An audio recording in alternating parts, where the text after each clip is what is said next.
بسم اللہ الرحمن الرحیم۔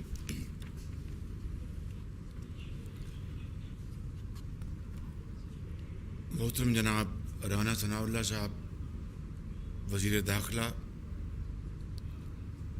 محترمہ مریم اورنگزیب صاحبہ وزیر اطلاعات، chairman C D A Noor Mengal صاحب، ایڈوائزر احد خان چیمہ،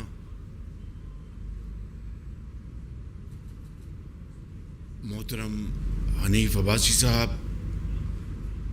ملک ابرار صاحب، ڈاکٹر طارق فضل صاحب، شکیل آوان صاحب، سابق میئر راولپنڈی سردار نسیم صاحب، اور میرے دوسرے دوست انجم عقیل صاحب، محترمہ طاہرہ اورنگزیب صاحبہ، اور شیخ ارسلان صاحب و دیگر قابل احترام مہمانان گرامی، اسلام آباد اور راولپنڈی کی انتظامیہ، این ایل سی کے قابل احترام آفیسرز، خواتین و حضرات، السلام علیکم۔ آج میرے لیے یہ بہت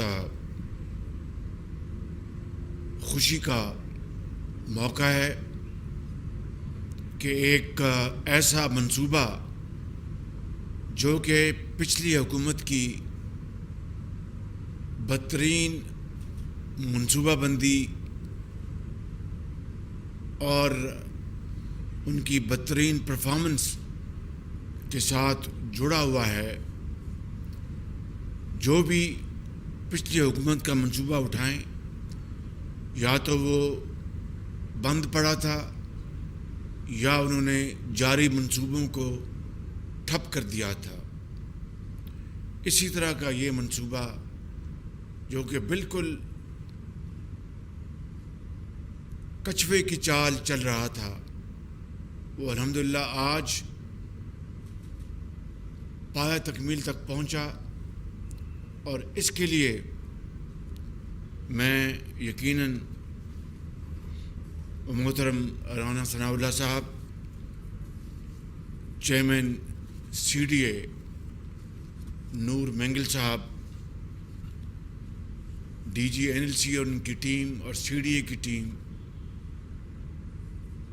اور اپنے دوستوں میں جناب حنیف عباسی صاحب کو خصوصی طور پر، اور باقی ساتھیوں کو سب کو مبارکباد پیش کرتا ہوں اور شکریہ ادا کرتا ہوں کہ آپ نے بطور ایک ٹیم کے دن رات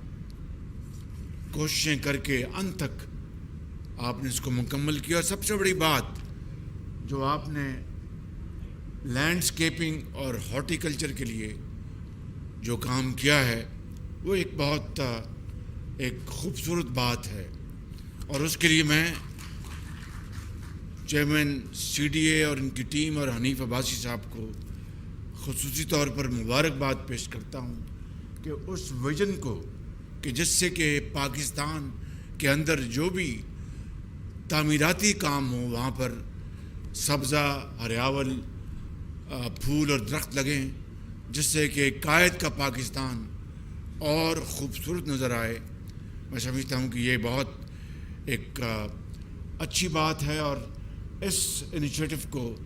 ہر منصوبے میں سامنے نظر آنا چاہیے۔ اس حوالے سے میں کمشنر راولپنڈی چٹا صاحب کو اور ان کی ٹیم کو، ان کو بھی تحسین پیش کرنا چاہتا ہوں،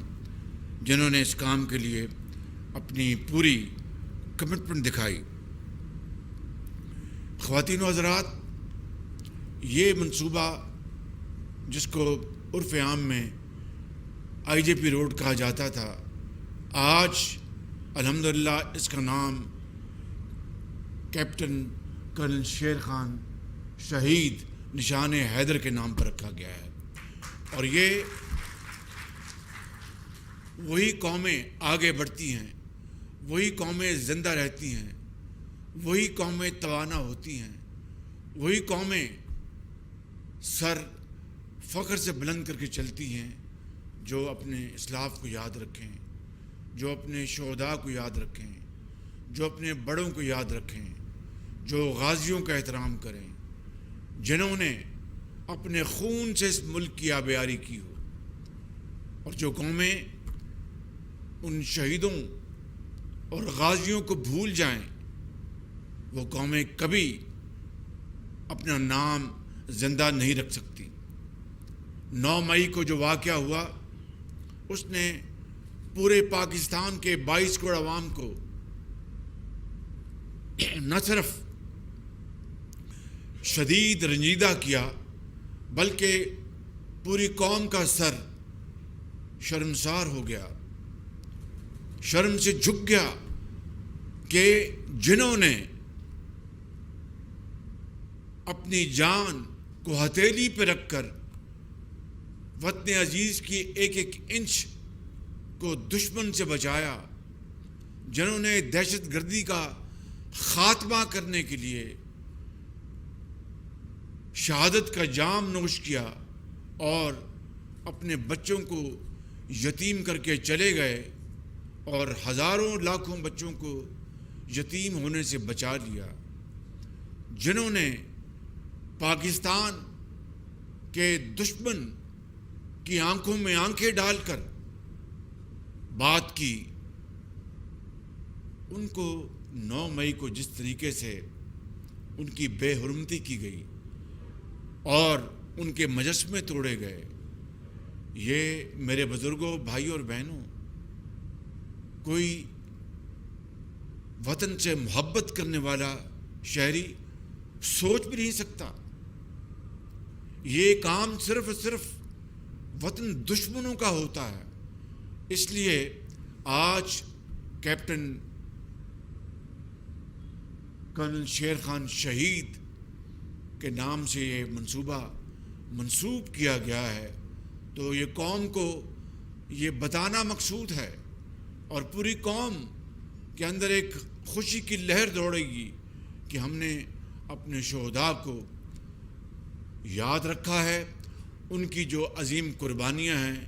ان کو یاد رکھا ہے، اور قیامت تک دوبارہ کوئی 9 مئی جیسا واقعہ کرنے کی سوچ بھی نہیں سکے گا۔ میرے بزرگوں اور بھائیوں، اسلام آباد پاکستان کا دارالخلافہ ہے، اور جس طرح یہاں پر آپ کو بتایا گیا کہ اور بھی بے شمار منصوبے جو کہ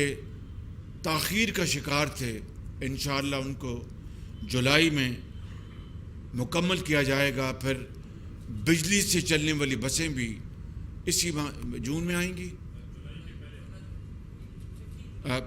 15 جولائی کو انشاءاللہ پہنچ جائیں گی، اور 3 آپ کے روٹس پر ابھی بسز چل رہی ہیں۔ میٹرو اسلام آباد کا یہ منصوبہ آپ جانتے ہیں کہ کس قدر تاخیر کا شکار تھا، پچھلی حکومت نے اس کو بند کر دیا تھا، اس کو ہم نے آتے ہی اس کو الحمدللہ بڑی محنت سے اس کو دوبارہ اس کو مکمل کیا اور چلایا۔ یہ سارے کام تبھی ہوتے ہیں جب تڑپ ہو، جب دل میں ولولہ ہو، جب ذوق ہو اور شوق ہو کہ ہم نے اس مٹی کی خدمت کرنی ہے۔ مگر اگر آپ دن رات الزامات لگاتے رہیں اور یہ جعلی کاغذ لہرا کر کہیں کہ یہ سائفر آیا ہے، اور اس طرح یہ امپورٹڈ حکومت جو کہ آئینی طور پر الحمدللہ جو 11 اپریل 2022 کو مارج وجود میں آئی تھی ووٹ آف کانفیڈنس کے ذریعے، ان کو آپ بدنام کرنے کے لیے اور ملک کو بدنام کرنے کے لیے کہ جناب یہ امریکہ کی امپورٹڈ حکومت ہے اور امریکہ نے سازش کی ہے، اور یہ ہم نے خط لکھا تھا کہ روس سے فلاں چیز امپورٹ کی جائے، روس سے فلاں چیز منگوائی جائے۔ آج آپ خود دیکھیں کہ میرے اور آپ کے کہنے سے نہیں، حقائق نے ان تمام الزامات کو دفن کر دیا ہے، حقائق نے ان تمام جھوٹے پروپیگنڈے کو زمیں بوس کر دیا ہے۔ حقائق جو خود سر چڑھ کر بولتے ہیں، وہ بتا رہے ہیں کہ کس طرح ایک انتہائی سازشی شخص جس کا نام عمران نیازی ہے، کس طرح اس نے پاکستان کو بدنام کیا، کس طرح پاکستان کے وقار کو خاک میں ملانے کی کوشش کی، اور یوں کہا کہ امریکہ نے سازش کر کے یہ حکومت وہ بنوائی ہے، اور ہم روس سے ہم تجارت کر رہے تھے، یعنی وہ عمران نیازی کی حکومت، اور یہ خط لہرا کر جھوٹ پروپیگنڈا کر کے لوگوں کے ذہن میں ایک جھوٹا پروپیگنڈا کیا جا رہا تھا۔ آپ دیکھیے کہ ابھی الحمدللہ روس سے جو 1,00,000 ٹن جو خام تیل آیا ہے، اس کا پہلا جہاز 45,000 ٹن کا وہ کراچی میں وہ آ چکا ہے اور آف لوڈ کر رہا ہے۔ اب بتائیے کہ اس کے بعد کسی کو کچھ کہنے کی ضرورت ہے کہ کس طرح 8 مہینے 9 مہینے اس قوم کا وقت برباد کیا گیا، قوم کو تقسیم کیا گیا، قوم کے اندر یہ زہر گھولا گیا کہ جناب میری حکومت امریکہ سے ہٹوائی گئی اس لیے کہ روس سے تعلقات بہتر نہ ہوں اور تجارتی تعلقات نہ بنے۔ انہوں نے تو روس سے ایک دمڑی کی چیز نہیں منگوائی تھی۔ الحمدللہ ہم نے یہاں پر روس سے، آپ کو یاد ہے کہ جنوری میں روس کا اپنا ایک وفد آیا تھا، ان کو میں نے لاہور میں ان کی خاطر تواضع کی، ہماری پوری ٹیم تھی، اور طے پایا کہ مارچ اپریل میں انشاءاللہ ہم اپنے اس تجارتی گفتگو کو عملی جامہ پہنائیں گے۔ اور آپ نے دیکھا اللہ تعالیٰ کے فضل و کرم سے یہ روس کا تیل آیا۔ لوگ پوچھتے ہیں کہ یہ اس تیل کی کیا خصوصیت ہے؟ تیل تو وہ تیل ہے، اصل میں اس کی قیمت جو ہے وہ عالمی جو قیمت ہے اس سے کم ہے۔ اس کے اوپر آپ جانتے ہیں کہ روس کے اوپر پابندیاں لگی ہوئی ہیں، اور یورپین یونین نے کہا تھا کہ اگر روس تیل اگر $60 یا اس سے کم بیچے گا تو اس کے اوپر ہمیں کوئی اعتراض نہیں ہے، اور جو ملک منگوانا چاہے تو ہمیں کوئی اعتراض نہیں ہوگا۔ ہم نے پوری کوشش کی، الحمدللہ اسی قیمت کے اوپر ہم نے یہ تیل منگوایا ہے، اور یہ تیل آج عالمی منڈیوں میں جو تیل کی قیمت ہے اس سے کم یہ $15 یہ فی بیرل سستا ہے۔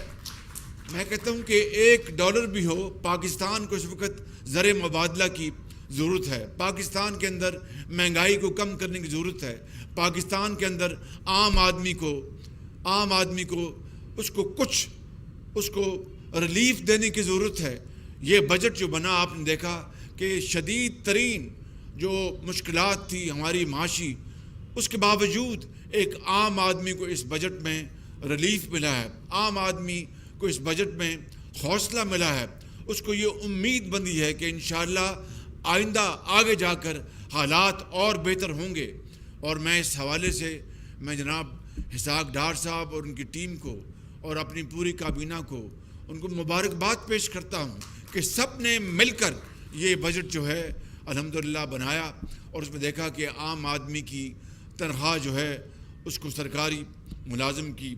گریڈ 16 تک اس کو 35% اور اس سے اوپر 22 تک 30% اس میں اضافہ کیا گیا، اور آپ نے دیکھا کہ جو ان کو پینشن جو ہے اس میں 17.5% اضافہ کیا گیا۔ یہ وہ جو واقعات ہیں کہ ان حالات میں اس طرح عام آدمی کی زندگی میں کچھ جو اس میں سختی ہے، کمی اس میں لے کے آئے، یہ بہت بڑی ایک اچیومنٹ ہے اللہ تعالیٰ کے فضل و کرم سے۔ اور اس سے میں سمجھتا ہوں کہ آپ اندازہ کر سکتے ہیں کہ ہماری حکومت میں تمام مشکلات کا نہ صرف مقابلہ کرنے کی پوری سخت ہے کہ انشاءاللہ ہم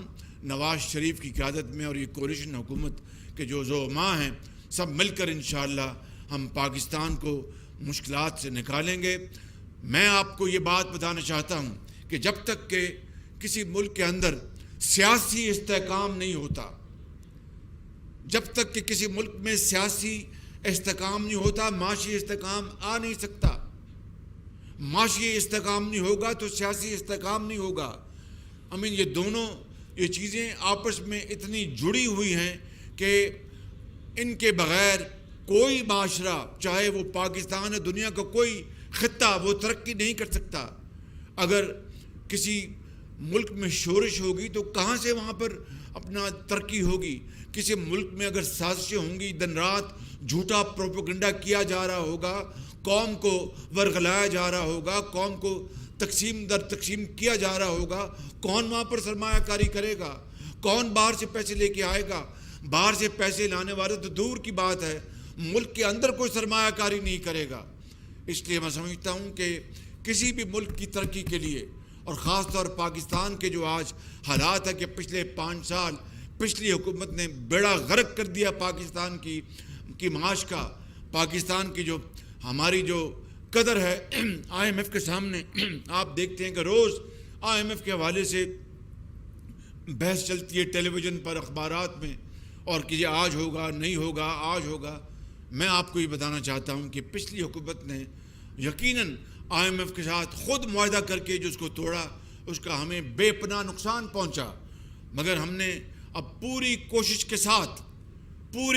ساتھ ہم دن رات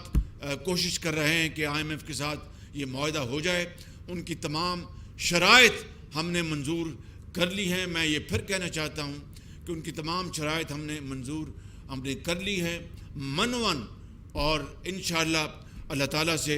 دعا کرنی چاہیے کہ ہم انشاءاللہ یہ مرحلہ عبور کرنے میں ہم کامیاب ہو جائیں گے۔ اور میں یہاں پر یہ کہنا چاہتا ہوں کہ اگر کسی کو یہ کوئی کمپلینٹ ہے ثبوت کے ساتھ کہ فلاں محکمے میں یا کسی اور نے، یا خدا نخواستہ وزیر اعظم نے یا کسی اور وزیر نے یا کسی محکمے میں کسی دفتر میں کرپشن ہوئی ہے، تو وہ ثبوت لے کے آئے، بتائے قوم کو کہ جناب یہ کرپشن ہوئی، آپ اس کی تحقیق کریں، اور اگر میں تحقیق نہ کرواؤں تو پھر میری ذمہ داری ہے، اگر میرے خلاف بھی کوئی کرپشن کا خدا نخواستہ ثبوت لے کے آئیں، لیکن جھوٹے پروپیگنڈے اور جھوٹ الزامات لگانا یہ مناسب نہیں ہے۔ اگر کرپشن ہوئی ہے تو وہ لے کے آئیں۔ عمران نیازی دن رات چور ڈاکو کہتا رہا، 4 سال گزر گئے اور پوری اپوزیشن کو دیوار سے لگا دیا، لیکن کسی کے خلاف کرپشن کا ثبوت نہ مل سکا۔ اور آج جب توشہ خانہ یا 190 ملین پاؤنڈ کے ٹھوس شواہد کے ساتھ جب یہ معاملہ آگے بڑھتا ہے آئین اور قانون کے مطابق، تو پھر وہ عمران خان نیازی یہ کہہ رہے ہیں کہ مجھ سے زیادتی ہو رہی ہے، مجھ سے فلاں ہو رہا ہے۔ او بھائی، اگر آپ کے خلاف ثبوت جھوٹے ہیں تو آپ جائیں عدالت میں اور جا کر آپ اپنی دودھ کا دودھ اور پانی کا پانی کرائیں۔ تو میں آج یہ کہنا چاہتا ہوں اس موقع کی مناسبت سے کہ کرپشن کے اگر الزامات ہیں تو سامنے لائے جائیں، یہ قوم کی بہت بڑی خدمت ہوگی، اور پھر ان الزامات کی تحقیقات کرانا یہ حکومت کی ذمہ داری، فرض اولی ہے۔ میں یہاں پر خود اپنی I'm not speaking for myself کہ میں اپنی حکومت کی ایسی تعریف کرتا رہوں، لیکن یہ حقیقت ہے کہ جب یہ گندم کی ہمیں امپورٹ کرنی پڑی اربوں ڈالر کی، کیونکہ پچھلی حکومت کے دور میں گندم جو ہے اس کی شارٹیج ہو گئی تھی، تو ہم نے اللہ تعالیٰ کے فضل و کرم سے جو سب سے کم بولی دینے والے جو ایکسپورٹرز ہیں ان سے ہم نے اربوں روپے کی ہم نے باقاعدہ مزید قیمتیں کم کرائیں۔ تو میں سمجھتا ہوں کہ کوشش انسان کرنا فرض ہے انسان کا، اس کے بعد اللہ تعالیٰ سے مدد مانگنی چاہیے۔ اس لیے میں سمجھتا ہوں کہ ماحول کو مزید پرگندہ نہ کیا جائے، اگر ثبوت ہیں لائے جائیں۔ یہ قوم آپ کی بہت شکر گزار ہوگی کہ آپ نے کرپشن کے ثبوت دیے، مگر اگر ثبوت نہیں ہیں تو پھر منہ بند رکھا جائے، جھوٹ سے پرہیز کیا جائے۔ میں آخر میں یہ بات کہنا چاہتا ہوں کہ یہاں پر اسلام آباد میں سالڈ ویسٹ مینجمنٹ کا منصوبہ نہ ہونے کے برابر تھا، اور جس طرح لاہور اللہ تعالیٰ کے فضل و کرم سے میری اس میں کوئی کارکردگی نہیں، یہ پوری ٹیم ورک، یاد رکھنا میری بات، کپتان ایک ہوتا ہے، اس کی کرکٹ ٹیم کے 11 کھلاڑی ہوتے ہیں، وہ جب تک 10 کھلاڑی پوری محنت نہ کریں کپتان کے ساتھ تو وہ ٹیم کبھی کامیاب نہیں ہو سکتی، کبھی نتائج نہیں نکلتے۔ تو اس لیے کسی بھی کامیابی کی جو شرط اول ہے وہ ٹیم ورک ہوتا ہے۔ تو جب بات ہوتی ہے پنجاب میں کوئی حقیر خدمت کی ہے تو وہ ٹیم ورک ہے. تو سالڈ ویسٹ کے حوالے سے میں بات کر رہا تھا کہ لاہور میں جو سالڈ ویسٹ کا جو نظام ہم نے بنایا تھا ایک ٹیم ورک تھا جس میں یہ سب شامل تھے جنہوں نے یہاں پہ ابھی گفتگو کی ہے. تو لاہور ایک جنوبی ایشیا کا صاف ستھرا شہر بن گیا تھا، مگر پچھلی حکومت آئی اس نے بیڑا غرق کر دیا. ترکوں سے ہمارے تعلقات وہ خراب کر دیے، ان کو جیلوں میں ڈالنے کی کوشش کی اور وہ نظام اب خراب ہو گیا. اب کیا ہوا کہ دوبارہ وہی جو کیو ایج کا جو زمانہ تھا کہ 8,000 بندے بھرتی کر لیے نئے، ان کو تنخواہیں دے رہے ہیں، وہ جا کے لوگوں کے افسروں کے گھروں میں کام کرتے ہیں، اپنا سرکار سے بھی پیسہ لیتے ہیں اور پھر ڈیوٹی پہ بھی نہیں آتے. وہ 8,000 آدمی، مجھے خود انتظامیہ نے بتایا کہ ہماری اب مصیبت یہ ہے کہ ہم پہلے 8,000 آدمی کی جو ہیں ان کی حاضری کی گنتی کرتے ہیں، سارا دن اسی میں لگ جاتا ہے. او بھائی، آپ نے سیدھی بات جو سیدھا اصول ہے کہ آپ نے اگر سودا خریدنا ہے تو پیسے دیتے ہیں اور سودا لیتے ہیں. آپ یہ تو نہیں کہتے کہ یہ چھلی دے دو، میں وہاں سے جا کے چھلی بنواؤں گا، وہ پھر لے کے آئے گا، پھر میں چھلی کھاؤں گا. آپ بنی ہوئی چھلی کے پیسے دیتے ہیں اور آپ چھلی کھاتے ہیں.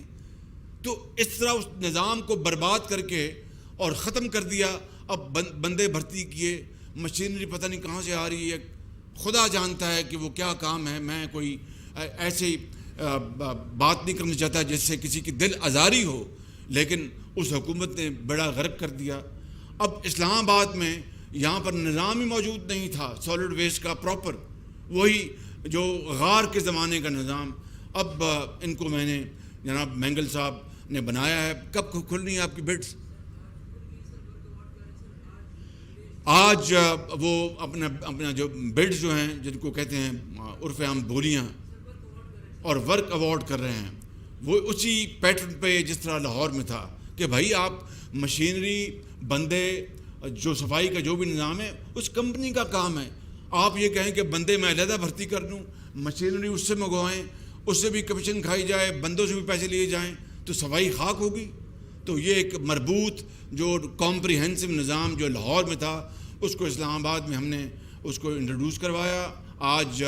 ورک ایوارڈ کر رہے ہیں الحمدللہ، اور یہ انٹرنیشنل ٹینڈر تھا. مجھے نہیں علم کہ کس کو ایوارڈ کریں، لیکن مجھے امید ہے کہ جو بھی شرائط رکھی گئی ہیں ٹینڈر میں اس کے نتیجے میں بہترین کمپنی آئے گی اور اسلام آباد میں لاہور کی طرح سالڈ ویسٹ کا صفائی کا نظام ہوگا، تاکہ یہ شہر بھی جس طرح لاہور میں رات کو 2 بجے وہ سڑکیں دھلا کرتی تھیں، یہاں پر سڑکیں دھلیں گی، صفائی ہوگی، آلودگی. یہ شہر جو ہے یہ اتنا خوبصورت شہر ہے، اس میں اگر گندگی آ جائے تو بڑے افسوس کی بات ہے، اس سے بیماری اور امراض پھیلتی ہیں. تو آپ کو میں خوشخبری دینا چاہتا ہوں کہ سالڈ ویسٹ مینجمنٹ کا مربوط نظام اسلام آباد میں انشاءاللہ بہت جلد انٹروڈیوس ہو جائے گا. اور جس طرح انہوں نے بتایا نور مینگل صاحب نے کہ وہ آج ورک آرڈر ایوارڈ ہو جائے گا. اسی طرح ہم نے بجٹ میں نوجوانوں کے لیے بے پناہ ہم نے وہاں پر انیشیٹو رکھے ہیں. نوجوانوں کو لیپ ٹاپس دوبارہ اسی پچھلے بجٹ میں نے 1 لاکھ لیپ ٹاپس کا انتظام کیا تھا، وہ انشاءاللہ اسی ماہ کب مریم جون میں جولائی میں دے رہے ہیں، جولائی میں اس کی پہلی اس کا فنکشن ہوگا. اور 1 لاکھ لیپ ٹاپس پورے پاکستان کے ہونہار بچوں اور بچیوں کو. میری بات یاد، کوئی سفارش نہیں ہوگی جس طرح پنجاب میں نظام تھا. جو بچے وہ چاہے اپنا ان کو سرکاری پبلک کا جو یونیورسٹیز اور کالجز ہیں، پرائیویٹ نہیں، پرائیویٹ میں تو وہ جاتے ہیں جو کہ اپنے وسائل سے اپنا پڑھ لکھ سکتے ہیں. یہ وہ بچے ہیں جو سرکاری اسکولوں میں جاتے ہیں اور جن کے کئیوں کے ماں باپ انتہائی غریب ہیں، کسی کا والد نہیں ہے دنیا میں، کسی کی والدہ داغ مفارقت دی گئی. تو یہ ان بچوں کو جو ہونہار ہیں ان کو ہم جولائی میں ہم دینے جا رہے ہیں. 1 لاکھ اس سال تقسیم ہوگا اور اگلے سال کے لیے ہم نے مزید لاکھوں لیپ ٹاپس رکھے ہیں ہونہار بچوں کے لیے، بلوچستان، سندھ، اپنا پنجاب اور KP اور گلگت بلتستان، کشمیر کے لیے. اسی طریقے سے نوجوان بچوں کو ہم نے روزگار کے لیے ہم قرضے ہم دینے کے لیے اربوں روپے رکھے گئے ہیں. نوجوان بچوں کو ہم نے دیہاتوں میں ان کو ہم زرعی قرضے دیں گے. نوجوان بچوں کو ہم انشاءاللہ ان کو وظائف دیں گے، نوجوان بچوں کو ہم ہنر سکھائیں گے. یہ سارے ہم نے نوجوان نسل کے لیے ہم نے اس بجٹ میں یہ سارے پروگرام رکھے ہیں تاکہ نوجوان نسل ہی اصل میں پاکستان کی کامیابی کی ضمانت ہے. نوجوان نسل ہی اصل میں پاکستان کو دوبارہ ترقی کی دوڑ میں شامل کرانے کی ضمانت ہے. یہی وہ عمران نیازی. میں پوچھتا ہوں، جب ہم پنجاب میں لاکھوں لیپ ٹاپس تقسیم کرتے تھے میرٹ پر نوجوان بچوں اور بچیوں کو، تو کہتے تھے یہ رشوت ہے. تو میں کہتا تھا کہ میں لیپ ٹاپ نہ دوں تو ان کے ہاتھوں میں کلاشنکوف دوں. ایک لیپ ٹاپ ان 4 سالوں میں انہوں نے نوجوان بچوں کو نہیں دی، اور گمراہ کرنے کے لیے انہوں نے سر توڑ انہوں نے اپنا بازی لگائی. انہوں نے پوری کوشش کی کہ اپنا نوجوان نسل کو گمراہ کیا جائے اور ان کو متنفر کیا جائے. میرے بزرگوں، بھائیوں اور نوجوان ساتھیوں، یہ ہے وہ پاکستان جس کو ہم نے مل کر دوبارہ قائد کا پاکستان بنانا ہے. علامہ اقبال کی خواہشات کا پاکستان بنانا ہے. ان کے اشعار کی ہم نے تشریح کرنی ہے، اور وہ صرف عمل سے ہے، نہ یہ نوری ہے نہ یہ ناری ہے. آپ سب کا بہت شکریہ. پاکستان پائندہ باد.